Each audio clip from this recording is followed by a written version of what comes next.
Disfagia orofaríngea e esofágica. O que é disfagia? A disfagia pode ser caracterizada como uma dificuldade de deglutir o alimento, seja ele sólido ou líquido. Ela pode ser de vários tipos: orofaríngea, esofágica, cardíaca ou botulínica. Neste trabalho, abordaremos apenas a esofágica e a orofaríngea. É importante frisar que a disfagia não é uma doença isolada, mas um sintoma de várias doenças, como alterações no sistema nervoso central, como AVC, doença de Parkinson e esclerose múltipla, alterações no sistema nervoso periférico, doenças motoras, desordens musculoesqueletais e lesões estruturais locais.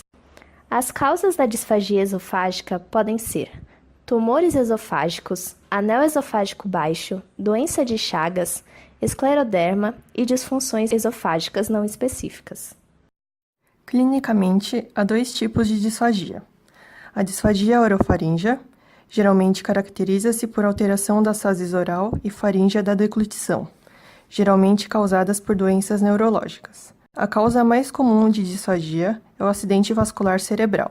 Nestes pacientes, a dificuldade de deglutição ocorre predominantemente para líquidos em relação aos sólidos. A disfagia esofágica é mais frequentemente devida a uma obstrução mecânica. A idade avançada, o tabagismo e o alcoolismo são fatores de riscos frequentes para neoplasias do esôfago que caracteristicamente são causas desse tipo de disfagia. Na disfagia esofágica para sólidos apenas, anéis esofágicos tendem a causar disfagia com alimentos sólidos de forma intermitente, ao passo que estreitamentos e malignidades causam disfagia progressiva. O esôfago é um tubo muscular que atua como um canal para o transporte de alimentos.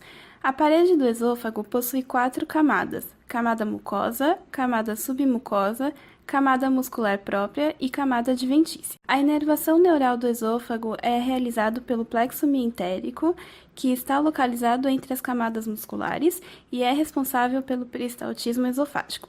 Esse plexo possui 2 neurotransmissores principais: a acetilcolina, que é liberada pelos neurônios excitatórios, e o óxido nítrico, liberado pelos neurônios inibitórios. Além disso, há também o plexo submucoso, que caracteriza-se como o local dos impulsos sensoriais aferentes. A deglutição requer a coordenação de 6 nervos cranianos, tronco cerebral, córtex e de 26 músculos da boca, faringe e esôfago. O tronco cerebral é responsável pela organização e decisão da deglutição. Ele decide se a deglutição é necessária ou não. Quando necessária, inibe todos os movimentos desnecessários e ativa os reflexos. A partir daí, a deglutição ocorre automaticamente, sem decisões voluntárias. Para compreendermos melhor como engolimos, dividiremos a deglutição em 3 fases. A primeira fase é a fase preparatória oral. Inicia quando mordemos o alimento ou o introduzimos na boca. Segue com a movimentação do bolo alimentar dentro da boca e a mastigação para triturarmos o alimento e degustarmos o seu sabor.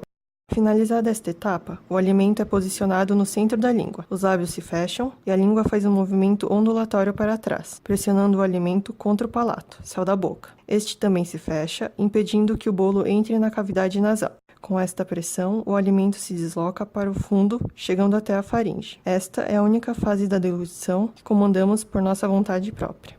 A segunda fase é a fase faríngea. Após o movimento ondulatório da língua, o bolo alimentar chega à faringe. Essa fase, que dura aproximadamente 1 segundo, é involuntária, não depende de nosso comando. A terceira fase é a fase esofágica. Dura aproximadamente 5 segundos e é involuntária, não temos controle do seu mecanismo. Inicia com a abertura da transição entre a faringe e o esôfago. Em seguida, se desencadeiam ondas peristálticas que transportam o alimento até o estômago. Algumas doenças causam disfagia, como a acalasia, que trata-se de um distúrbio primário da motilidade esofágica, caracterizada por relaxamento insuficiente do esfíncter esofágico inferior e perda do peristaltismo esofágico. O tratamento das disfagias se baseiam no tratamento das doenças associadas. As condutas variam de acordo com o grau da disfagia, classificado segundo a gravidade do distúrbio de deglutição. Os níveis vão de deglutição normal a disfagia orofaríngea grave e variam entre as vias de alternativa de alimentação, terapia fonoaudiológica ou alimentação via oral assistida pelo fonoaudiólogo. Há poucas opções, pois os distúrbios que a produzem dificilmente podem ser corrigidos por tratamento clínico ou cirúrgico. created using Powtoon.